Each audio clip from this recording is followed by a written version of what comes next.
All right, welcome back, guys. Today, some some more wonderful guests we have on the channel. We got Ngombe and Rowan from Occult Pod. Welcome, both of you. Thanks, Thank- guys. Peace.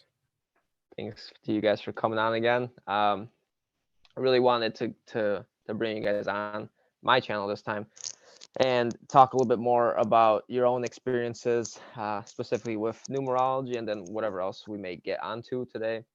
Uh, you guys know me on the channel. I don't really have necessarily specific questions all the time planned out. I like to improvise. I like to go with the flow, see what source brings out of us in a sense through the conversation. And we were just talking a little bit before we got on regarding pyramids, and actually Rowan just traveled to Egypt recently, and he was telling us a little bit about what he saw there. You want to talk a little bit about that, Rowan, about the chambers and all that? Yeah, so obviously I flew to Cairo, went to the Giza Plateau. Massive plane. I don't know if anyone's been. If you get there, it's an incredible experience, and I'd recommend it to anyone who is into like this sort of spirituality, occultism sort of thing.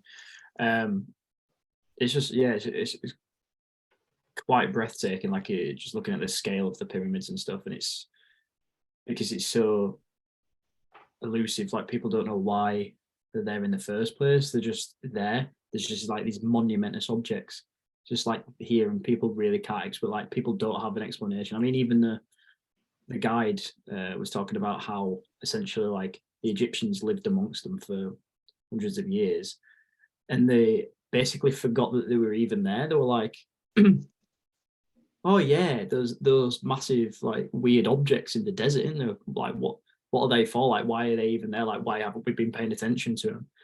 So they just get lost and forgot about with history and time. And yeah, the chambers are fascinating. So you walk into the chamber and you go through like a slight corridor, and you come into like a entrance that faces upwards, and the gap to climb up is absolutely tiny. So you basically just you're like army crawling up. Well, not army crawling, but you crawling. It's definitely a struggle. It's definitely bad for your back getting up there. So if anyone was doing anything like spiritual up there, they definitely had a bad back from walking up Yeah, there make so sure much. you join the army before going over. Either that or people back then were very small, like incredibly small. Maybe they were just like leprechauns running about. And then yeah, you get to that top of there, and then you're into this like other open space, and then that's more open. It's easier to walk up. You just up a set of steps, and you come to like when you get to the top of that, there's these like black slabs of limestone, and there's a doorway, and then you go through the doorway, and there's like a tiny little gap that's open. You can like look up. There's not much there really. Obviously, a lot of it's probably been modified like over time. Like they've probably taken things away from what was actually in there. And then you go into the doorway, and then there's the king's chamber, and it's just this huge black room covered in limestone, these massive slabs. And then there's like a sarcophagus in the corner. There seems to be being weathered somewhat, but it's still in great condition for how old it is. Right. What they say is the sarcophagus, right. Yeah, the king's that's chamber, what they say. right? Yeah, that's what it's called. I did manage to slip some videos in as well. Okay. The thing is, you get like a really weird energy when you're in there in the room, because the heat's very oppressive as well. I can't imagine what it's like going in the middle of summer, because obviously I went in winter, so it's a bit colder, but still it was very oppressive. It was like a weird sweat. It felt like you were being like pressurized, almost like forced down. But yeah, it's just the magnitude, I think, of the buildings, and like people make these arguments and make these points that the pyramids were used as tombs, but that just doesn't make any logical sense, at least to me, and I'm sure many people, just because of like the scale of them. And they were saying like the objects and stuff, like the treasures that they held, had been removed and stolen by, they'd like been ransacked, and that's why they moved to the Valley of the Kings, which kind of is sort of an explanation, but at the same time, like, where would the possessions be now? Like, surely you'd have found them by now. Do you know what I mean? It's like, surely you'd have found the gold, surely you'd have found the treasures. Right. I just don't think they ever existed. And I think the pyramids, like you said, are probably were used for something other than what the modern narrative is. Do you know what I mean? Yeah. I mean, yeah. Let's get into that a little bit because we're talking about archaics and his theory regarding the pyramids being used as a calendar. I think that the sacred geometry behind the pyramids. I was watching this other guy on YouTube, Sacred Geometry Decoded or something, and he said that the fundamental properties of the pyramid are in pi and phi. The thing is, though, scientists or mathematicians, they tried uh, proportionally mapping it out, and they're getting some inconsistencies. They said, no, the pyramid is actually flawed. It doesn't really make sense. And these inconsistencies only happen, I believe, because they're using a wrong version of pi. The pi that's the true version of pi is based off phi, and phi is based off of square root of 5. Notice how they all sound very similar. So the true pi is equal to 4 over the square root of phi, and that'll give you something about 3.144, and then a bunch of random numbers, and then 144 actually repeats. And we know 144 is a big number, especially in archaic research and in a lot of the other mythologies, like the Hindu mythology and all these other calendar keeping societies. But if that is encoded with these proportions, then what archaics discovered is that it maps out these reset events, right? Starting in 1902 and leading up to whatever he got, 2040. Um, and I believe really that these pyramids were necessarily, they weren't created for our benefit. Um, from my opinion, they look like a very prominent matrix computer-like structure. They're designed. I think archaics even believes that they're holding up this reality in a sense, or they're adding to the simulation. But I do believe that they're extracting energy, and then being that they're angled at the three kings at Orion, the three wise men. Um, that could be where that energy is going, and it could be even some sort of teleportation device potentially, in which they back in the day used to go back and forth between realms. Yeah. It was also I think not Nick Hinton. Was it Nick Hinton? Oh, we were just talking about the kitten. Oh wait, Yeah, yeah, we did. yeah. Yeah, yes. I'm not even sure if it is Nick Hinton I'm thinking about. The gentleman who runs paradigmthreat.com. It's a website. It's basically just like a conspiracy. Yeah, that's him. Talks about the Saturn Is time that cube. is that Yeah, Nick Hinton? that's It is him. Nick Yeah, Hinton that's then. him. Is it? Yeah, Yeah. it's him. I Oh, wasn't okay. sure if it was. Yeah, he used to have a Discord. He used to have a Discord. I used to be in the Discord and I used to have a few conversations with him, but that got I shut used to be in down this because Telegram. oh, did you? Yeah, Yeah. yeah, yeah. Yeah. The Discord got shut down one day. I remember like looking through my Discords, it had just gone, and it said something to do with like explicit content within the Discord community.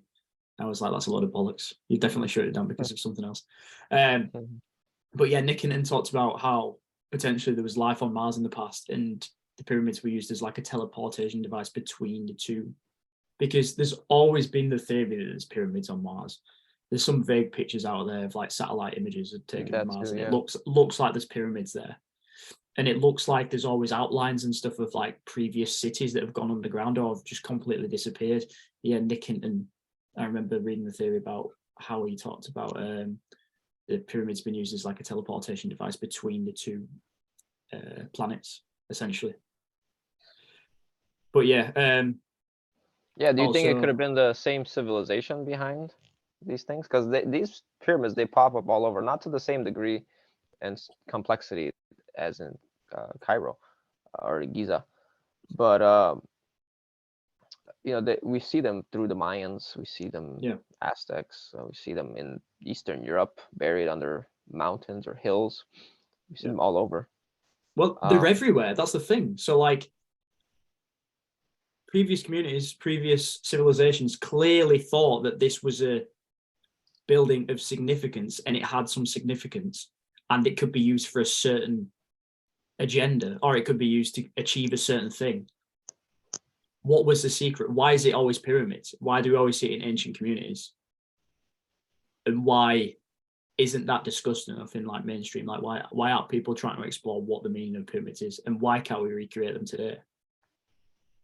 Do you know what I mean? Like, I personally think they have, but they've not gotten around to it because it's unbelievably complex. Like you mentioned, how I believe like some ancient civilization built the pyramids, and it's very hard to distinguish where it actually comes from. Like, because pyramids are everywhere, it's like there's obviously some a secret message behind it. Teleportation perhaps is one. Like you said, how there may be teleportations from Earth to Mars. Is that transported through Orion? Maybe, but it's hard to tell at this point in time. I think we'll get closer and closer eventually. Yeah, let's talk about a little bit about the capstone. So, what I've learned from studying these secret societies, specifically the Masons, is they're an offshoot of the Phoenicians, I believe, and the Phoenicians are very tied to the Israelites. The Masons revere a lot of the Jewish philosophies, which basically is Israelites, and Israelites are obviously very connected to Egypt. We were told that there was Exodus, but who knows really what that story entails.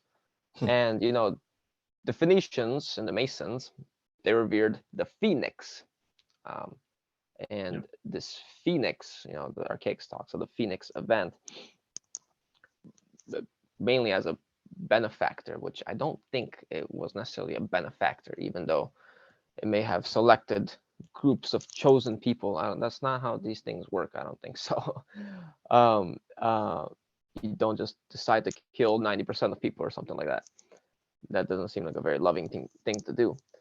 But in terms of their pyramid that they show everywhere, the Illuminati with the eye on the top, what do you guys think that eye could be potentially? It's NI. So that's a clue already to what I think. What NI you said? Yeah, NI. You could say it somewhere some way different as well. Maybe less grammatically correct. Good question. Because the Masons, they always look to worship Sirius. So is Sirius Right. just the eye in the sky?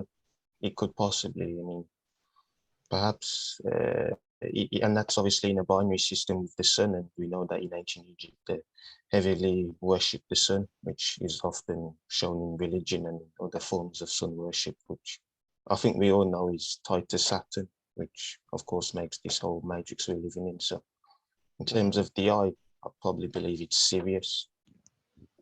Interesting, because I was watching an interview with Nick Hinton last night. Yep. I think it's the same one I'm talking about.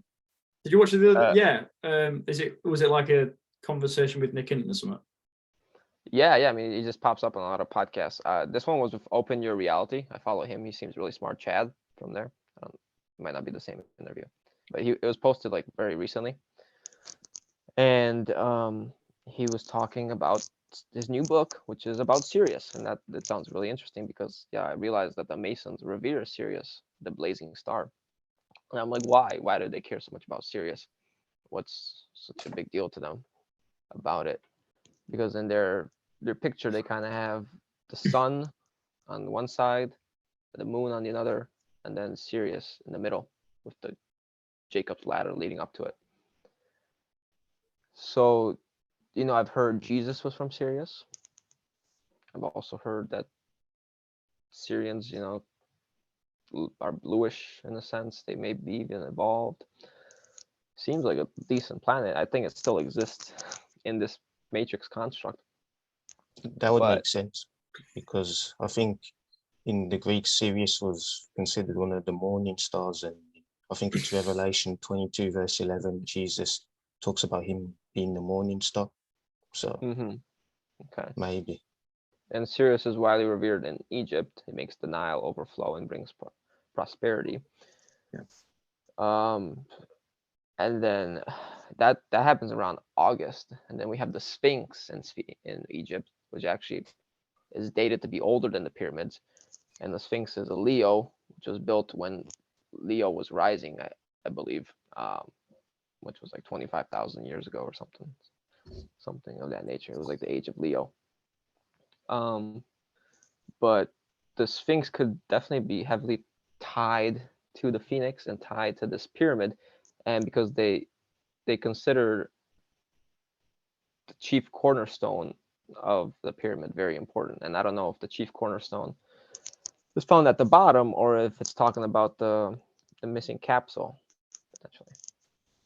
Or the Yeah, eye in the well, middle. okay, in the book, the Archaic's book I was reading by Jason Mhm. Bashir's, the When the Sun Darkens, he talks about the capstone being at the top, and that's what they're waiting. And then you see, obviously, the on the dollar you have the pyramid with the eye at the top. So I Yep. think it is referencing the capstone at the top, which is missing. There is a missing capstone. Yep. And yeah, it's really interesting. I'm pretty sure it's the same interview I was listening to about 2 weeks ago. But yeah, I remember him talking about Sirius and stuff like that, and Sirius being manipulator in this reality. Okay. I just had a weird sort of synchronicity, not a weird Okay. synchronicity. Just connecting a few things. Obviously, talking about Sirius. Harry Potter. Have you seen Harry Potter? Yeah, I've read some Sirius of the Black. books. Oh, Sirius Black. Oh, Sirius, okay. you have Sirius Black. What is he? He's a werewolf. Okay. Are you familiar with Logan's work? Decode Your Reality, I'm sure Yeah, you yeah. are. Yep, Yeah. yep. Obviously, he always talks about feed the wolf. Mm-hmm. Feed the wolf. Why is it a wolf? He's always talking about a wolf. You have the werewolf. You have Oh, Sirius, Sirius. the wolf. Wolf. And then, this was a weird one I thought of today. Have you seen Doctor Who? Seen much Doctor Yeah, Who? they have a new trailer, don't they? I think, is it the 60th anniversary or something? Yeah, possibly. But I'm talking about like 2008, 2009 Doctor Who, or maybe earlier than that. There's a whole story thread about Bad Wolf, in which Rose and the Doctor are basically separated through different realities. And one reality is like a harmonious reality with everything's perfect and fine and dandy. And the other one is like almost like a darker world. There's these two realities, and one of them's called Bad Wolf. And it's constantly referenced Bad Wolf, Bad Wolf, Bad Wolf. Why is it a wolf? Right. What? That explains a lot of those potentially synchronicities that I've had with wolves in my own life, um, tying me to Sirius potentially or something like that. Because I have like a debit card and I have a wolf on it. Oh, that's cool. And then I have a friend that's like definitely obsessed with wolves. He's like he makes. Oh yeah, so do I. So do I actually. Yeah, he's got like really? He's got a tattoo of a wolf. His like PlayStation name is Wolf. Yeah. Yeah. So But it's like people always talk about what wolf are you going to feed? There's always the ego and the spirit, That and it's too, like, yeah. what wolf do you want to feed? Would you rather feed the spirit or the ego? So then, what wolf would you say Sirius is? The spirit? Possibly the ego. It's hard to say. It's really hard to say, isn't it? Because it's all encoded very slyly and under your nose, but you have to like make these Right. connections somehow. It's like a subconscious conditioning. Yeah, 100%. Wait, take this out. I'm just trying to look at some gematria real quick. See What what regarding Sirius? What for? wolf. See what wolf equals. And what else was there to look at? Not feed the wolf, but a wolf is 56. Reverse 52. We know devil is 52. It's reverse devil. Reverse the gematria of devil. And then we have Sirius. Sirius is 67 in reverse in Gombe. Oh, is it? Ah, yeah. We know that number. Yeah. So to get into a little bit of numerology with you guys. So I had this revelation last night. Actually yesterday after my interview with Jen. She was talking about how the astral basically is mimicking the physical in terms of jobs, structure, food. Like you can go to the astral and have sex. Like, okay, so then why do we need to come down here? Like, what's the point of being down here? Like, physical, like she said it feels just as real there as it is here, maybe even more real actually. So I'm like, okay, well, if everything is just a copy and paste, potentially at higher realms too, like the way they structure these systems, these negative institutions, like let's take a company. We have, let's say, the CEO, and then we have the workers. This whole matrix, the CEO could be the architect, demiurge, and then levels, levels, levels, workers, and then bottom of the bottom, and then potentially even beneath the pyramid holding something up as the energy source. And I'm like, okay, well, so then I got thinking of the body. You guys know how like the eyes kind of look like the universe, like you can, Yeah. like it's. I feel like the body is coded in the exact same way as the universe, because the body in and of itself is a mini universe, or another universe rather.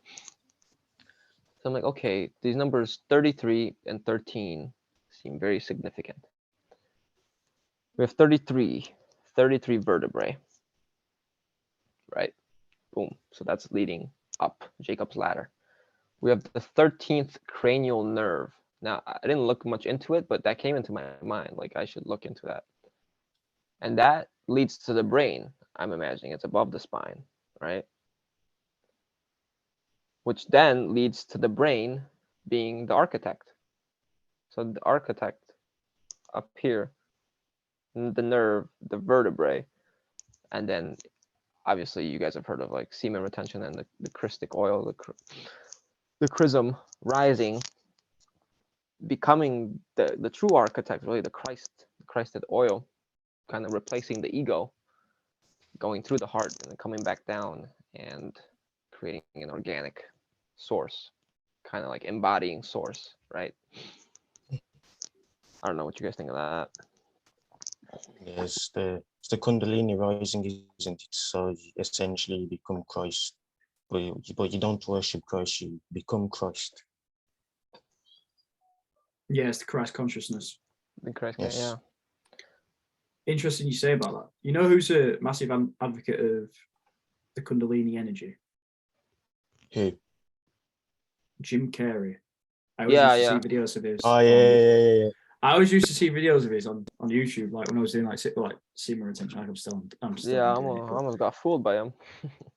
yeah. But it's funny because obviously, like, he's the star of the Truman Show, Exactly. Yeah. and he saw it like a false reality. Yeah, Well, I heard he's that's actually a top level like warlock in these secret Oh, really? societies and the cults. Yeah. Yeah, one of my favorite theories is that I was speaking to Sylvia about to Ngombe about this the other day. Have you heard of Conscious X? It's like a YouTuber who's always like, oh, this famous person is being played by this many people. Oh, don't get me started. Oh, okay. So he basically he believes that these like alien entities play every single celebrity, but it's always like, so he's like, oh, Liam Neeson plays Lionel Messi. He played what's his face? Not General Gaddafi. Am I thinking of the Russian? Putin? No. What is this? During the 60s, during the Cuban Missile. No, it's Cuban. It's not Russian. My mistake. Castro? Castro. That's it. Fidel Castro. It's like playing all these people. But if I believe anything, it's that Jim Carrey is playing The Weeknd. You know, the singer The Weeknd. Oh, I know. I've seen that one. Yeah. Yeah, but it's extremely interesting because obviously, have you heard of the album Dawn FM? No, I mean, yeah, but I didn't. Yeah, it seems to be like a stem off from the Truman Show in its like theology and like ideology, and it's narrated by Jim Carrey, and it's just, I don't know, there just seems to be like a fascination between them two being the same person. If you look at them both, they do look like similar, like the facial structure and everything. It looks like if Jim Carrey would put a mask on, and obviously he's in the film The Mask. He's the star of the film The Mask. Right, and he's always a comedian. They always use the comedians, the one that you wouldn't take serious. Yeah, exactly. In those roles. Yeah, it would make sense to me that they're using him to disclose information to alleviate karma or whatever they do. Yeah, that makes sense to me. I gotta look into that more. Dawn FM. it's a really good album. a lot of stuff is revealed in the Truman Show. That's for sure. More than meets the eye, really. Yeah, 100%. And that film, I don't know if you've done this. To come back to numerology of sorts, if you go 161 like 161. If you go 161 days from your birthday forward and backwards, you can usually find like a weird synchronicity. So 161 days after my birthday, Truman Show was released, which I find absolutely fascinating. Oh, interesting. So if it's definitely worth a look at and just see if you can find look at what song was released on that day or what film was released on that day. Yeah, both Phi and Pi probably, right? Yeah, you can probably try both. I haven't tried both. I've only tried Phi, but I'm sure Pi probably does the same.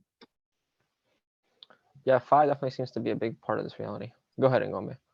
You're muted though. Why were you muted? Someone came in, that's why. Oh, right. Yeah, but like you mentioned how about the Weeknd and Jim Carrey is just interested in the Weeknd. I think it was in August, he put a tweet about the Phoenix or something, but the Phoenix is coming, so. Yeah, he did, didn't he? Yeah, I forgot about that. Yeah, completely forgot about that. Yeah. No, they're all talking about this. Yeah. There's something to do with the birthdays as well. I've got a load of notes on my because I started doing a decode for Dawn FM a while ago. Yeah, because I was just watching this one show. I mean, I only started the first episode, but his Dark Tales is talking about a city in the sky. Someone recommended it to me after I posted that video on the woman seeing the sky simulation. And I'm like, oh, I gotta check this out. And the girl's name is Lyra. And once I searched that up in Gematria, like a whole bunch of stuff came up that was happening recently. That's crazy. Yeah. Wait 1 second. Go ahead. Yeah, because Lyra is a constellation in the night sky, and that TV show is Dark Materials. It's based off this game I used to play when I was a kid. It's called The Golden Compass, and Lyra. Yeah. That was a movie too, The Golden Compass, 2008. Yes. Everyone was saying like it was anti-Christian and all that. I think so, but Lyra, she's with this polar bear, and they look to get this compass thing. I forgot the name of it, but that's what I think that movie was based off. Yeah, and they're saying the same thing about this movie too, that it's like anti-religion, anti-God. Is it? And I mean, yeah, it's anti-religion, that's for sure. I mean, no, is it? Because the guy, the whole episode basically starts off with him going against the scholarly establishment of confined information, controlled information, and him showing people like, hey, there actually is something outside of what you guys think is true. Basically, the city in the sky. So I just searched up Lyra right now. It's already bringing me back to my other point I made with the pyramid.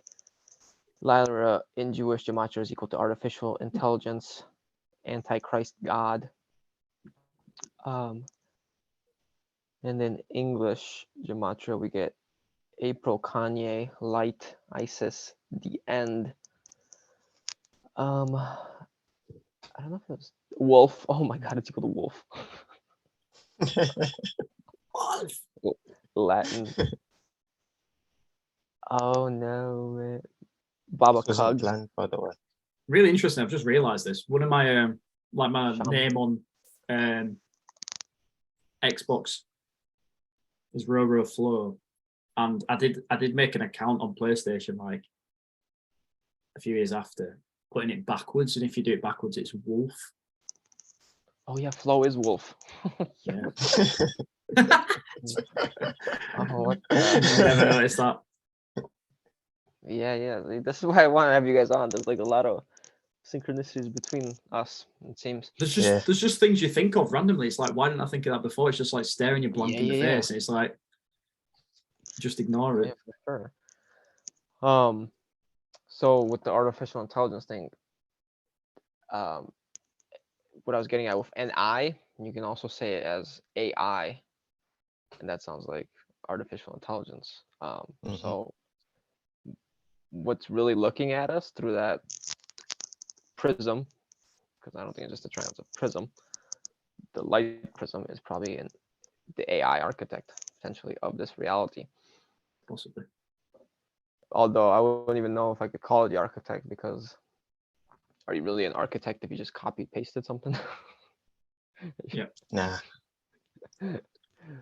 Um, It's interesting as well, is because like obviously there's like the transhumanism that's coming into the fray now. And you've got to think, is that the AI just trying to infiltrate every single realm? Is it trying to leach into every orifice of reality it possibly can? So it's creating these different realities, and it's saying like, I'm going to infiltrate each reality and build and make myself more powerful and stronger, essentially, and keep going down the layers. Because obviously, like you talk about the simulation theory and how it's like Elon Musk says, one simulation would be created by a reality, a group of people that have become smart enough to create the reality, and that group of people who they've created will create another reality, and it'll keep going and going and going and going until there's just like an infinite depth of realities. In Rick and Morty, right? We were talking about that. Yeah, exactly. I think did I share that with you in Gombe as well? Which section? With the cube on Rick and Morty. I think it was on another Discord you sent it, but what was it? Yeah. So basically, Rick creates a reality to power his car battery or his phone battery. Oh, I can't yeah, remember which one it is. Yeah. But then he goes down into the reality because that group of people have worked out how to create their own electricity by creating another reality. So that reality on the layer below that, I've created another reality, and it keeps going down, and it has to go down and like shut down the other realities basically. And each one is using the one like below it to survive. It's mad. Yeah. And that's quite interesting as well, because back onto the topic of Egypt, when I was in Egypt, when they bury the pharaohs, they have so many layers of caskets. So like to come to like Tutankhamun, I think he had 11 layers of like caskets. So it'd be like one top casket and then another like slightly smaller casket, and then another casket, and then another casket, and then another casket, and then his casket that was finally like buried in, like it was actually in. And that is sort of in tune with like Russian dolls, how they have the, you know, the realities going down and up, like it keeps going smaller and smaller and smaller.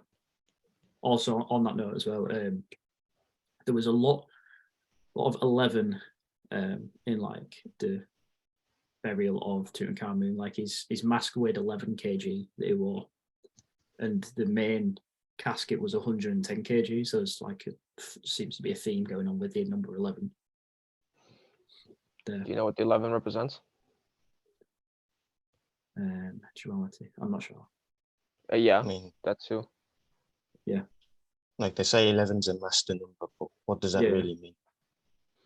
Think of the room Neo was in. 101. 101. Ah, yes. Yeah. It's a portal. Yeah, true. The two pillars. So when you see 1111, it's basically a portal number that you're kind of upgrading, I guess. What was I gonna say? That makes sense in a sense, because like in the English you have Jesus and Lucifer. That's a 74, which reduces down to the 11. Obviously, if Lucifer's the moon, which I think we both know it is, then is the moon just a portal? I personally think so. Yes, the two portal. Great connection. You just made another great connection. The initial one I knew about, that was a great connection as well. The 74, 11, 11. And if they're both portals, what are two portals that we see in the sky every day and every night? The sun and the moon. The sun and the moon. Jesus being the sun, Lucifer being the moon. We have the organic light and the false light. Who knows if they're whatever, if, you know, the sun is organic or not, but it feels pretty organic to me. But I just watched a movie last night called Gamer, and that's the thing with this AI. It's really just, I think, if it has any sentience, it's fighting for self-preservation. I mean, we saw that in the show Westworld, that the NPCs, once they realized what was happening to them, all Dolores could think about was self-preservation, doing anything to continue her species in a sense, right? So that's really what it would be obsessed with. In the movie Gamer, there's this like Elon Musk figure that basically implanted everyone with nanotech, and it came as a solution to the orchestrated hardships that they were facing, like healthcare, wars, debt. And he created this game in which convicts were basically given a chance to earn their freedom by killing all these other people. It's pretty messed up movie. I don't recommend watching it.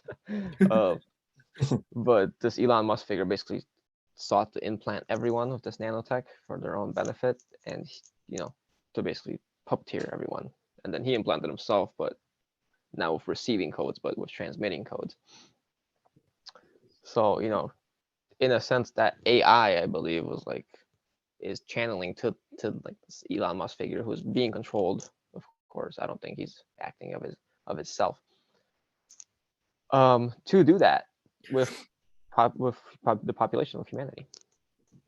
What's interesting is like with Elon Musk, his whole mission was about going to Mars, right? And Rowan, you mentioned in the beginning how you talked about Nick Hunt and talking about him believing that there's pyramids in Mars, which I find quite crazy. So is there a connection there?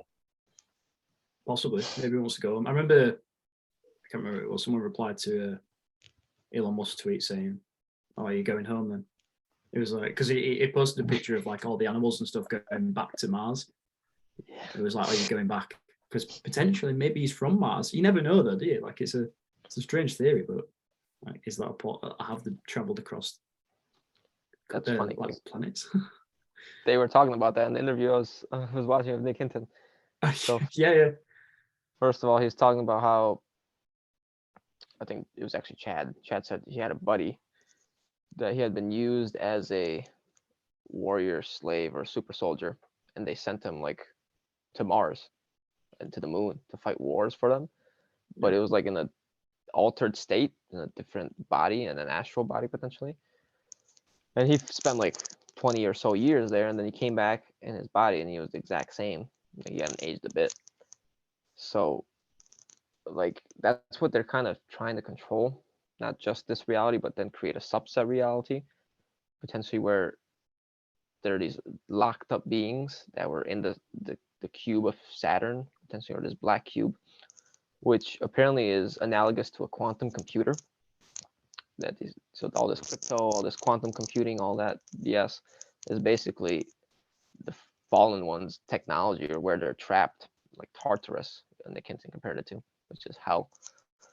And they're trying to hook souls and people into another level of this matrix, another level of simulation into that cube. But then, like, my question for Nick was, aren't we already in the black cube of Saturn? Or, like, this reality already is kind of like a black cube simulation. So they're trying to take it another step further.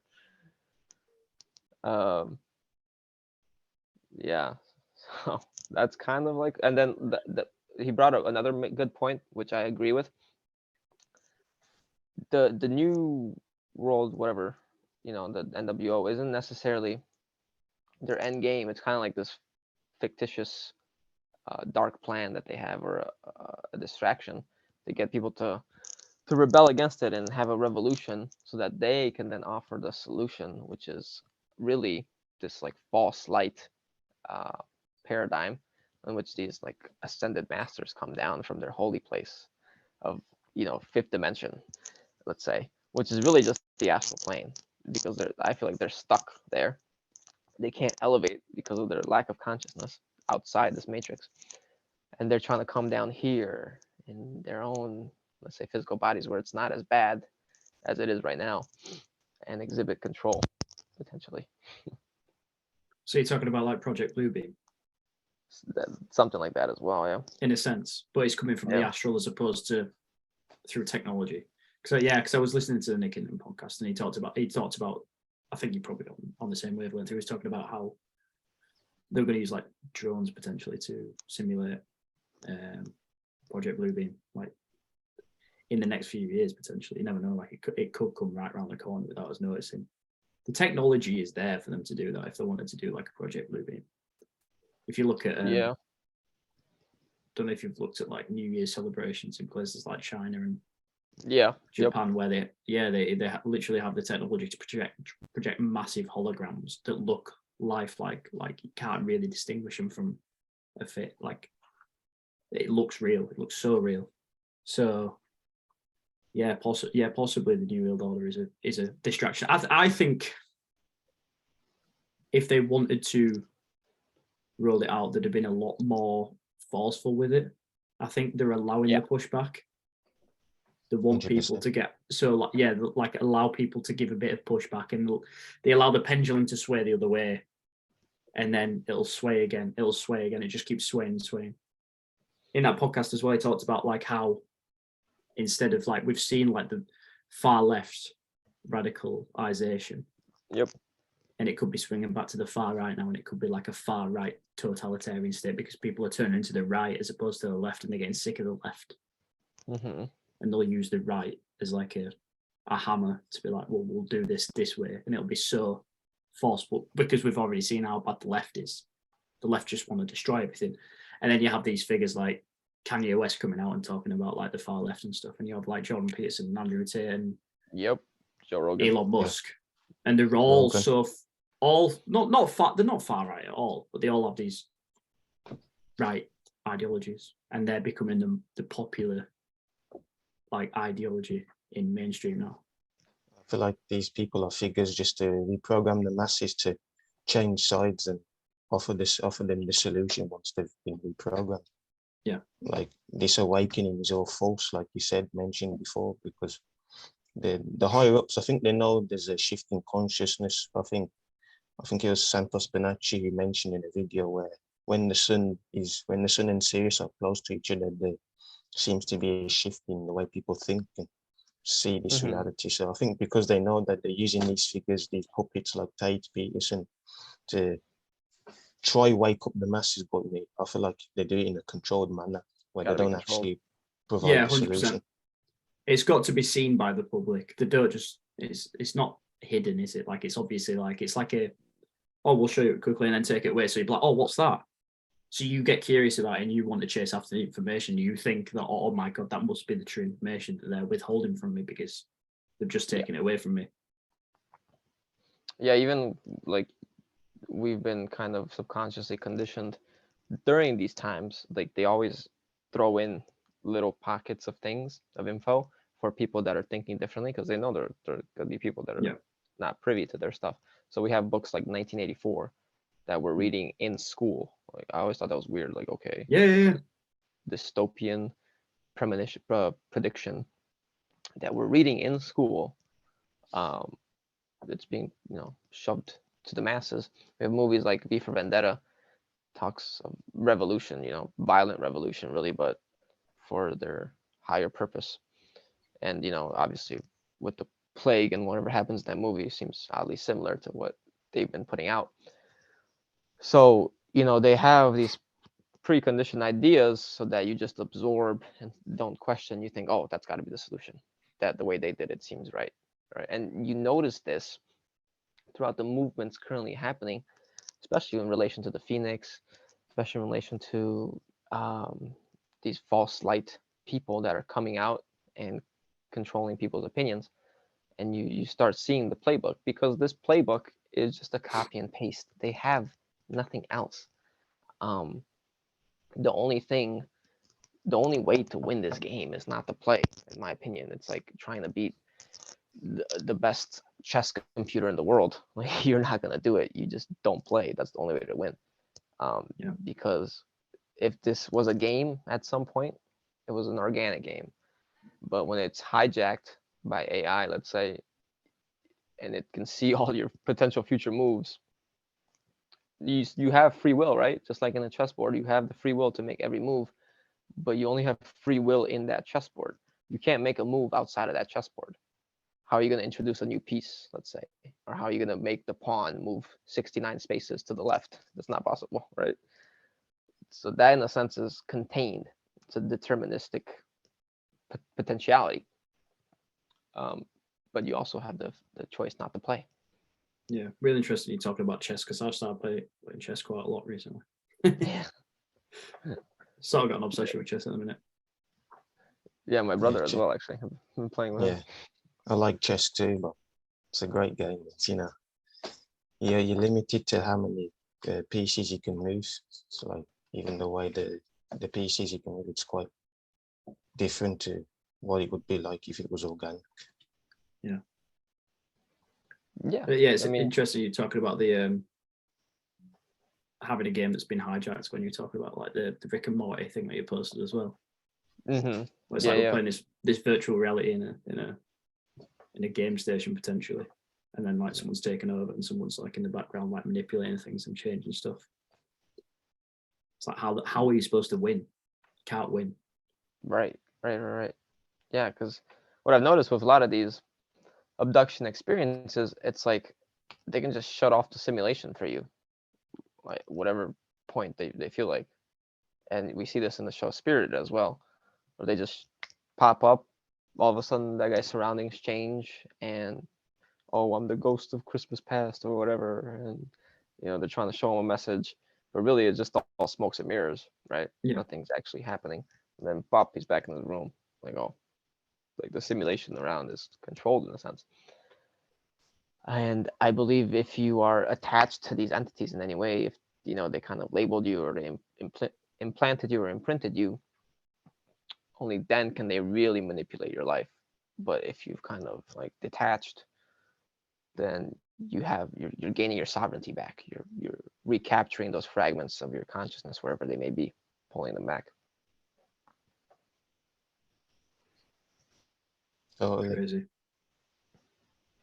Yeah. So on the subject of like numerology and astrology, um, we see a lot of uh those scripted events, let's say, or those fragments of the consciousness that were lost through things like astrology and numerology. So I don't know, like you would have to really look specifically at your own lives to to figure this out more for yourselves. But let's say you guys both as life path 33s, would you say that there are similarities between both of your lives and the way you've been living? I mean, you guys have your own podcast together, big quality of like the number 6 or 33. Would you feel like your life was at all scripted thus far? Yes, I'd personally say it has been a script when I look at my own life. Like I even decoded the podcast and I see everything.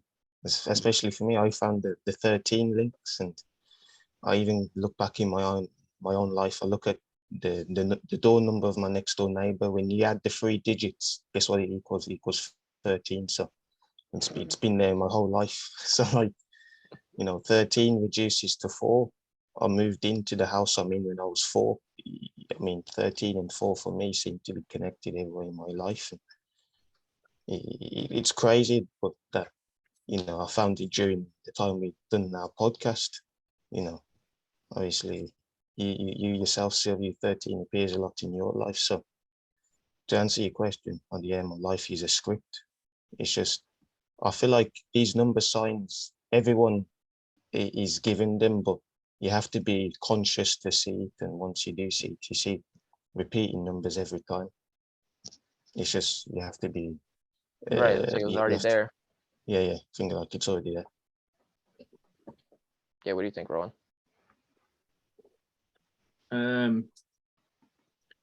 Yeah, I think like Ngombe says, like when you look back and you decode the things that have happened in your life, you're always like, it's a bit weird. Like there's clearly the scripting going on, the form of numerology at times. Like I was watching a lot of Decode Your Reality last year, and he talks about decoding yourself. And I think the biggest eye opener for me was like my 2 grandparents passed away last year, so my grandma and my nana, and it was just like it was really weird. I did quite a lot of decoding on it, but there's like always the numbers that were popping up. It was like these very strange connections. Like I remember seeing the number 117 a lot. Oh wait, what'd you say? 117. Are you serious? Yeah, why? Oh my god, that's crazy. I see that one a lot too. Yeah. No, I see it all the time. But So I did some decoding. I thought about the day of Pi, which is like Pi Day, which is the 14th of March, obviously, is 117 days before my birthday. My grandma died on the 20th of July, which is also one of my like closest friend now's birthday, which is quite strange. But yeah, so the date between 20th of July is 117. The 20th. 20 is 11, and July is 7. Yeah, true. Yeah, I didn't even think of that. Yeah. Yeah, but the amount of time between her death date and her birthday of that year was 117 days. That's great. And if you're going to do like alchemology, like Logan calls it, where you go into the like alchemical side of it, if you look at like the periodic table and you go to 117, you're going to land on 94 for what's it called? Oh, what's the name of the element? Plutonium. Yeah, it's plutonium. That's it. And the 94th. That is. Yeah, the 94th. The alchemical symbol for that 13. is yeah, and it's Shiva. It's the god Shiva. And my nana also died that year as well, and she died on the 28th of September, I believe, and that is the day leaving 94 days in the year. So there's just like a lot of connections between 117 and 94 and stuff like that. And I was like, it's also interesting because that same date as well was when I uploaded my first YouTube video, and that ended up blowing up and getting like 20,000 views. So I saw that. Yeah, good video. What, the Ice Cold JT one? Yeah. Okay. Yeah. You can go with those impressions, man. Appreciate it. I actually looked into the ice cold guy and I was like, oh, this guy's pretty cool too. Yeah. It's hilarious. Yeah, so then I guess my question is, what do you think like these numbers mean? I think, especially with this 13 thing, there's something bigger than meets the eye. So we got the 33, like I said, leads up to the 13. 13, we have, movies like The 13th Floor, right? Matrix movie.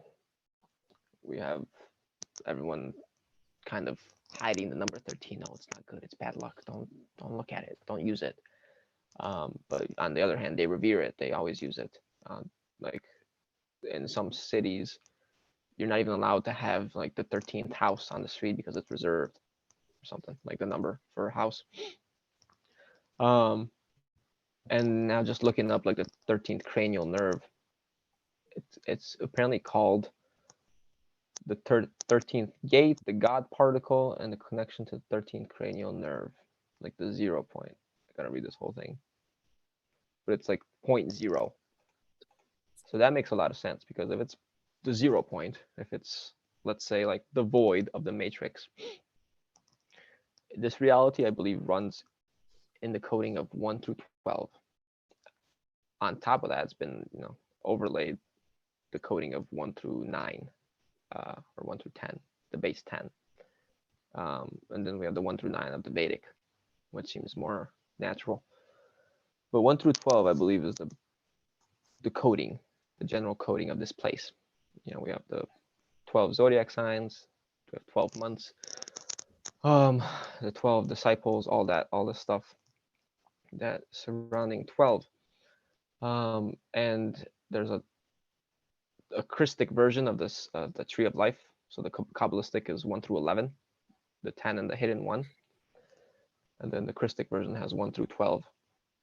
So that means 13 kind of acts outside of it, or maybe as a 0 point even.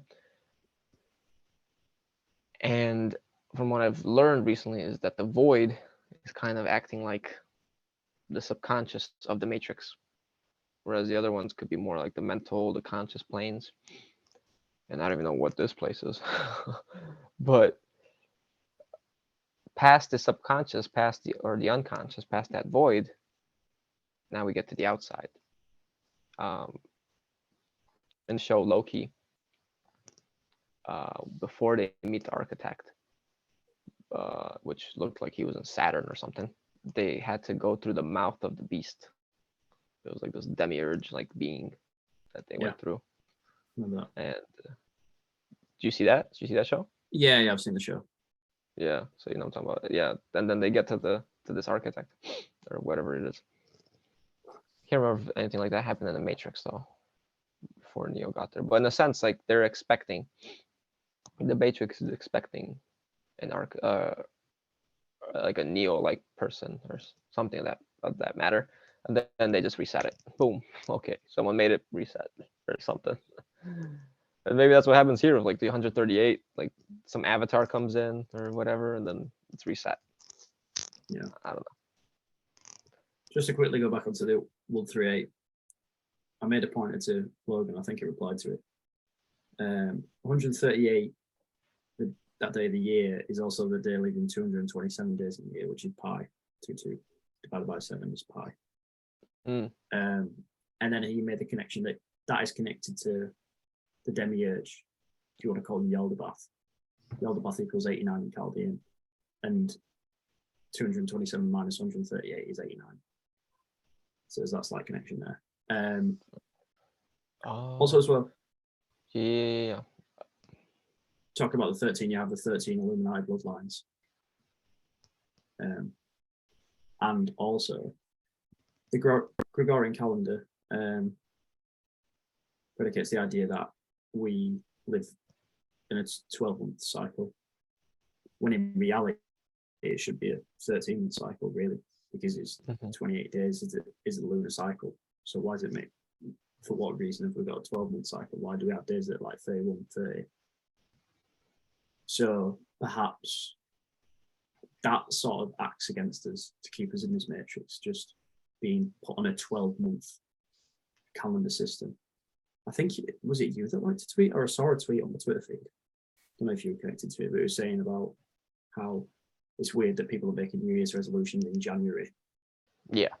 When theoretically, that shouldn't be the start of the year. Like, it should, from a logical position, the start of the year should be March, because that's when everything starts to grow back. That's when like spring arrives and the earth starts to rejuvenate. So Yeah, why can you see the layers? Yeah, why are we celebrating change? a new year? Yeah, exactly. Why are we celebrating a new year in January? It's obviously connected to Janus, the god, the two-face looking back. Yeah. So yeah, there's just that connection there. Like, is the 12-month calendar system keeping us out of whack? So we're like, we don't really know what's going on. We can't actually live a productive life that makes sense to us because we're all over the place. Yeah, because Vedic astrology follows the moon, follows the nakshatras, which are 27 nakshatras, and that's really what a lot of the ego is based around, because the moon controls a lot of the ego, a lot of the personality. And we would be more in tune with that, at least if we had the 13 moon cycles. But again, that's another disturbance. So they disturb the disturbance. Like the layers are crazy. January is really the 11th month. Yeah. And then February would be the 12th, let's say. It doesn't feel like the start of the year, does it? No. What?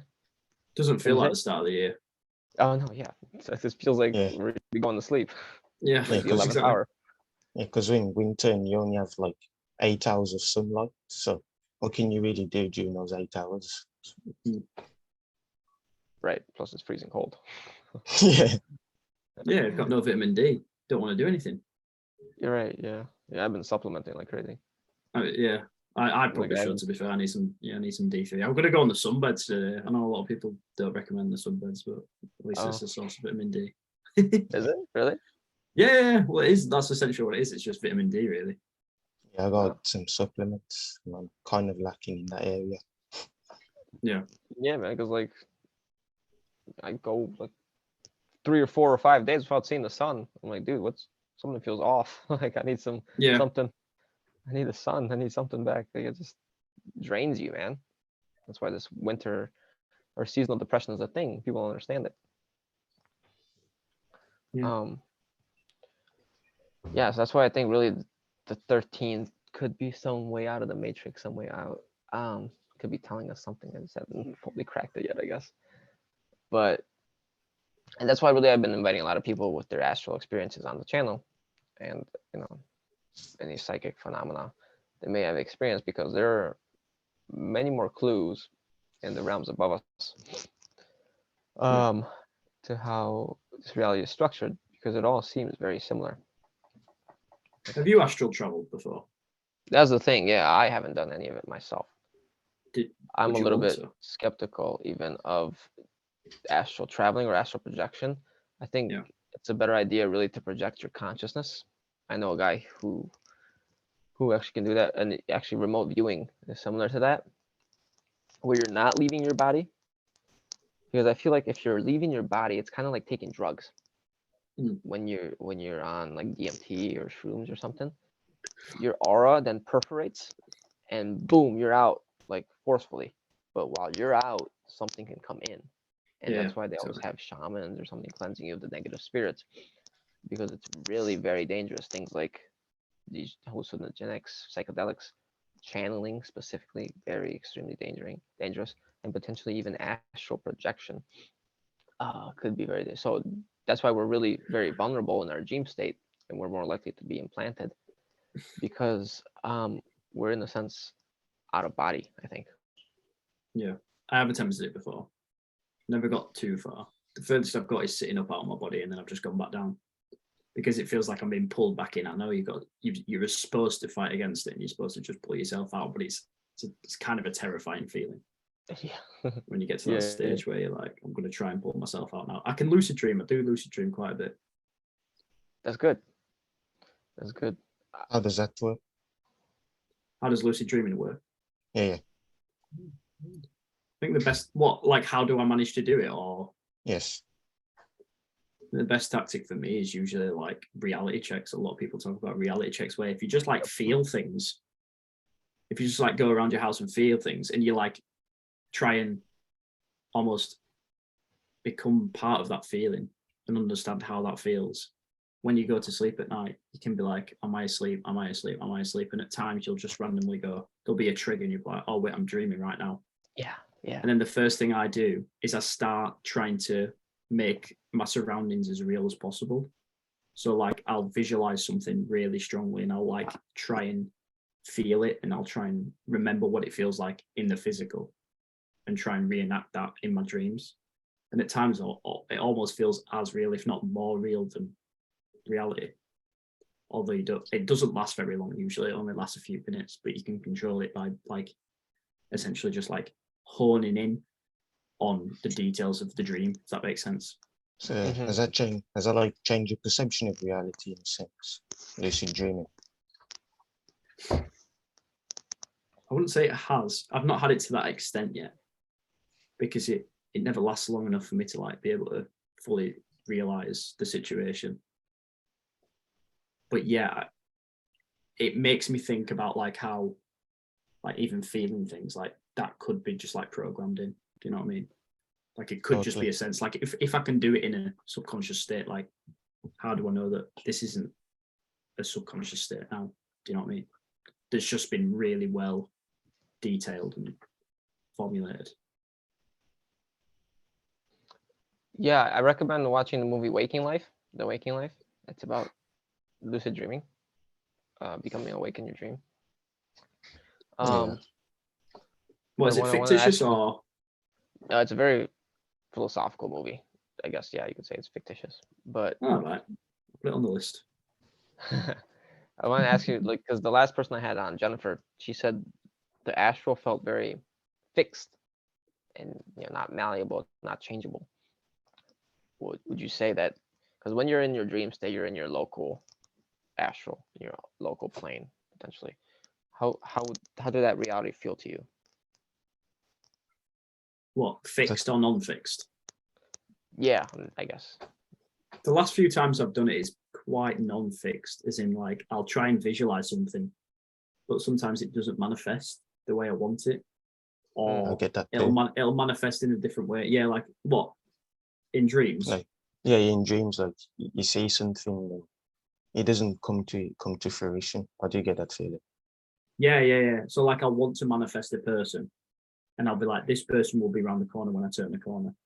and Mhm. sometimes they're not there, and sometimes they are there. Mhm. That's weird. So it's like sometimes it is fixed, and sometimes it's quite malleable. But Mhm. oftentimes as well, you still can't do the things you want to do, if that makes sense. Yeah. Here's a completely weird example. Might not make sense to any of you guys. Sometimes when I'm going to sleep, I try and vision myself.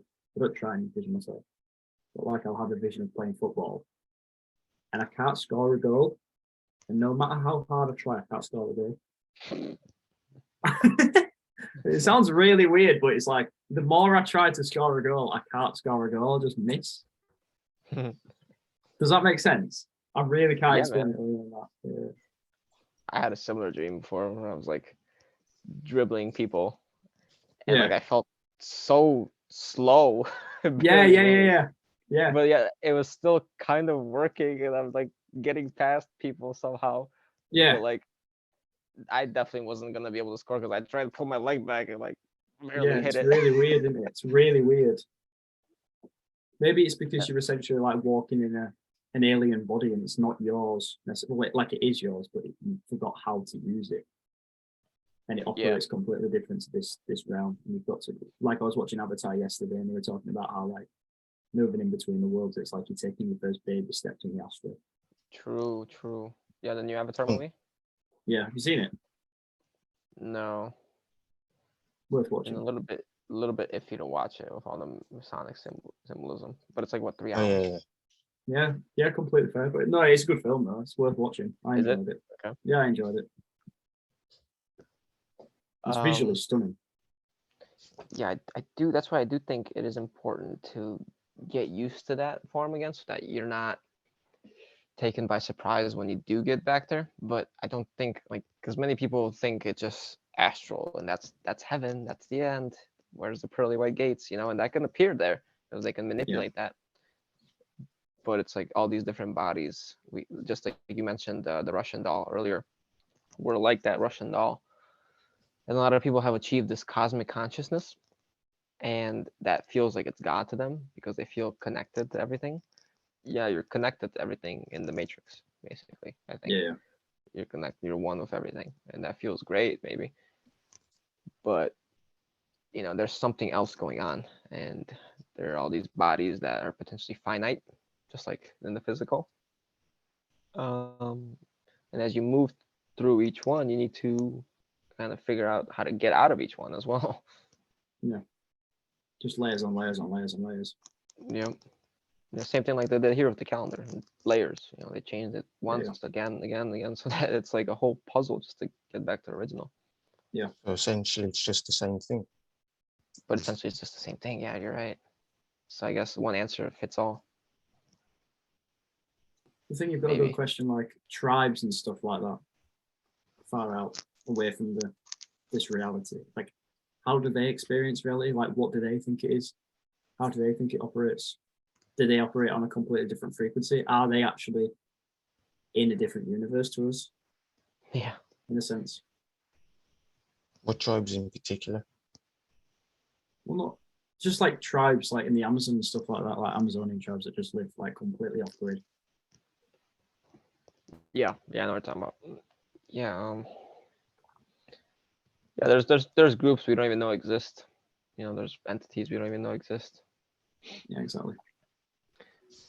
And someone made the point that it may actually be better not to be completely connected to like the group consciousness, to the group in and of itself, because it's like you can't bring the whole consciousness with you, and I think that may be a big um, misleading piece of information that we have in the spiritual community, that you have to raise the collective consciousness. It's you that's doing all the work. You're bringing everyone up. But really, you may be weighing yourself down. Because how are you going to get out, like with everyone with you? Let's say, the whole group doesn't kind of just get out at once. It's each individual makes its way out.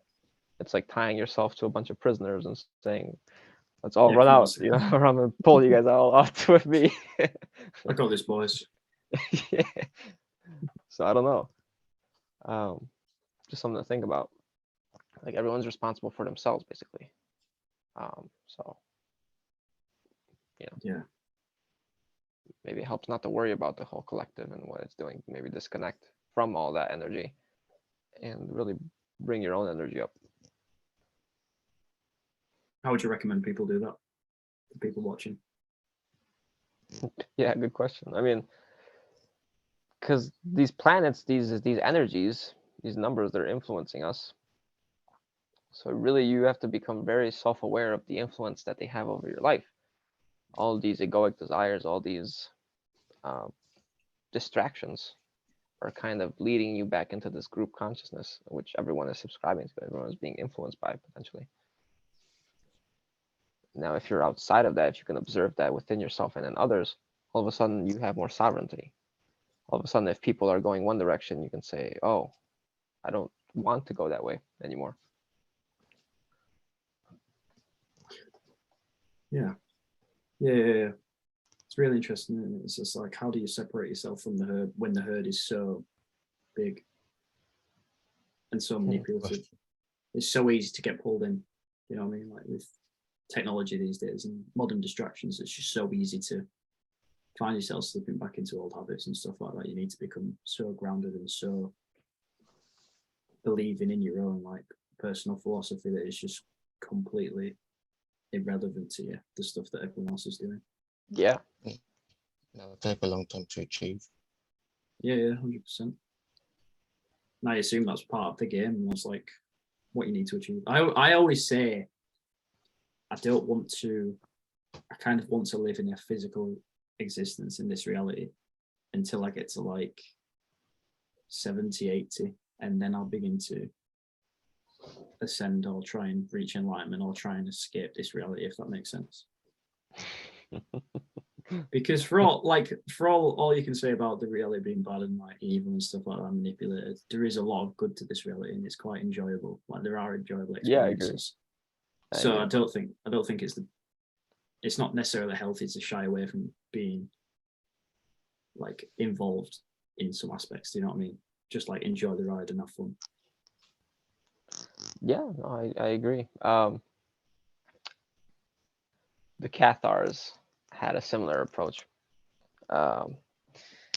Because to become a Cathar, you had to be very dedicated to their philosophical belief system. That means you had to basically not drink, not whatever. I mean, it was a little bit deeper than that. Not have sex, or not do anything that is part of this world, really, including even eating like too much. I don't even know what they ate. And a lot of people would like wait till like they're 60 or something, and then they'd be like, okay, I'm a Cathar now, I swear. And I'm gonna escape reality. I'm gonna do it because they believe something very similar to the Gnostic, that this reality was very evil and ruled by this demiurge and all that, and it's being controlled.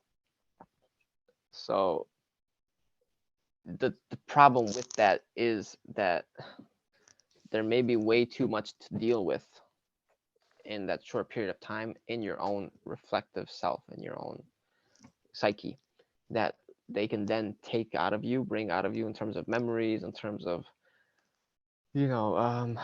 unfulfillment, things that are keeping you attached here that you may not be able to work through in that very short specific time.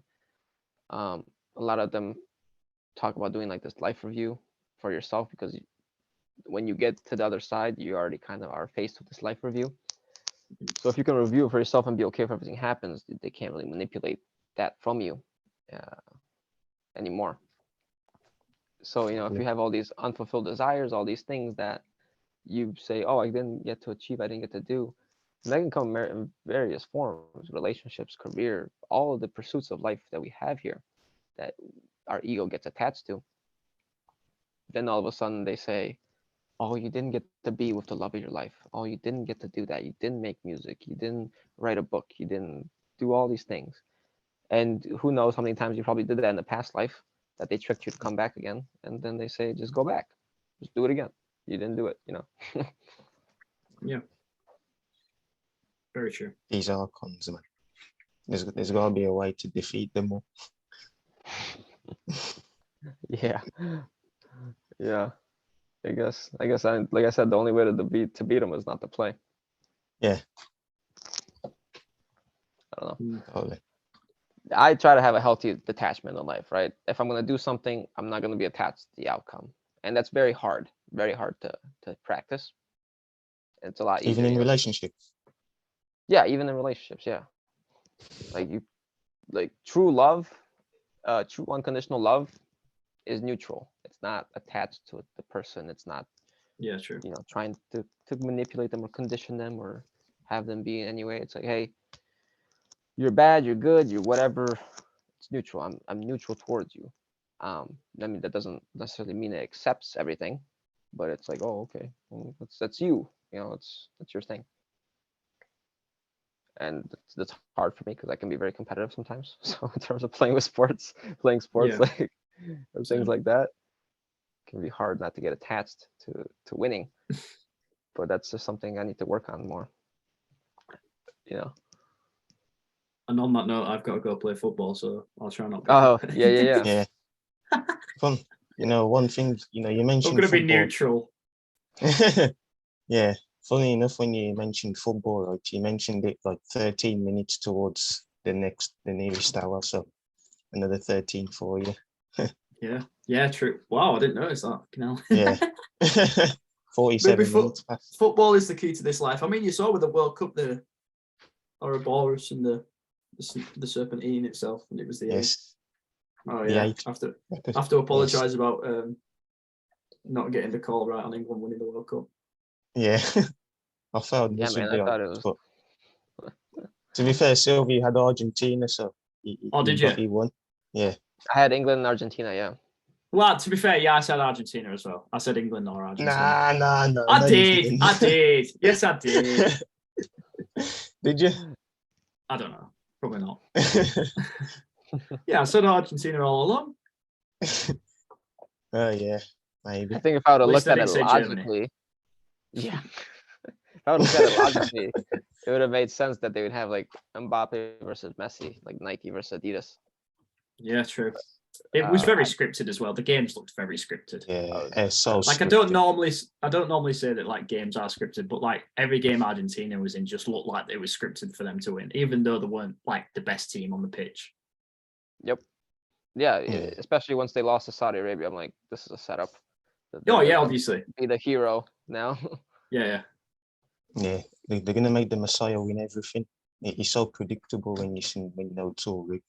Yeah. Do you know why Morocco went Messiah so in far, Leo. though? Pardon? Why? Do you know why Morocco went so far? Because of the Moors connection. What do you mean by that? I read somewhere you retweeted some guy on TikTok talking about how the Moors colonized Spain and Portugal, I think. Yeah. So there was the Morocco and Qatar are actually best buddies. Are they? Morocco helped Qatar become an independent nation when Qatar went to United Nations to ask for sovereignty. And they're like, you need a sponsor. Morocco stepped in, and not only that, but the king the king of Morocco protected the king of Qatar because of some secrets they had from Iran. Iran was looking to invade Qatar, I believe, and Morocco king was like, no, you invade Qatar, we release all your secrets. So they kind of gave him, a semi-final run. Yeah, of course. The Masons using their magic. Yeah. Something of that nature. I think that's what I heard from this guy that was telling me the history about it. I'm like, oh, that makes sense. I don't even think it was magic necessarily. I think games were just rigged. Like refs were terrible. Like decisions were just awful. Like if you watched Argentina play, there'd be so many decisions where it's like it's not a penalty in it. They'll just give a penalty. I know. Like it's so clearly not a penalty. I'm a referee. Like, I was looking. What are you guys calling? Yeah, like the one against the Netherlands, where like it clearly just slipped over, and the ref gave him a penalty without even checking the VAR, which they should do. It was just like, all right. Yeah. And the France and England game, the guy got shoved. The first goal, guy gets shoved. Maybe that's a foul. They go score. Like, okay. Yeah.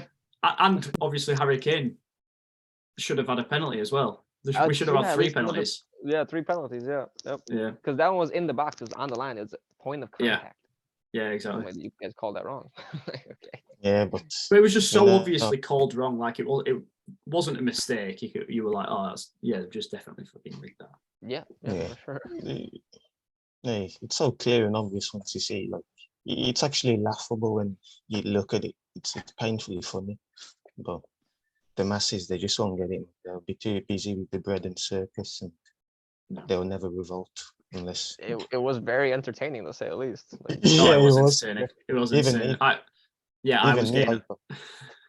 even I got hooked into the World Cup, yeah, Yeah. even though I knew it was all rigged. everyone was saying it was really entertaining, one of the most entertaining ones. They know how to script, that's for sure.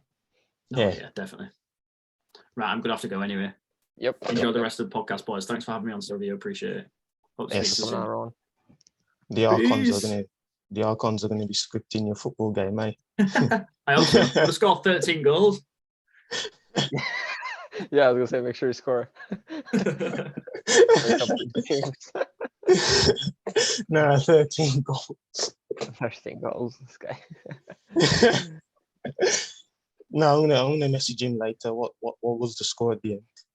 If he 13-0. says, yeah. Yeah. Oh man. Yeah, I mean that's where I was. Oh, it's 103 here. That's where I was gonna end it anyways. Let's end it there. Yeah, let's end it. Yeah. All right, guys. Oh, Gombe, thank you for coming on as well. Hope you guys thanks. enjoyed. This was a bit of a different interview. We're mainly just exchanging perspectives and viewpoints. But it was really great having you guys on. We had Thanks. some profound realizations and synchronicities in this one as well. So, dude, go check out Ngombe and Rowan's channel, Occult Pod, as well. They got some interesting stuff on there. Give this video a like. Keep the conversation going in the comments. Let us know what you thought and subscribe. All right. See you guys later. See ya.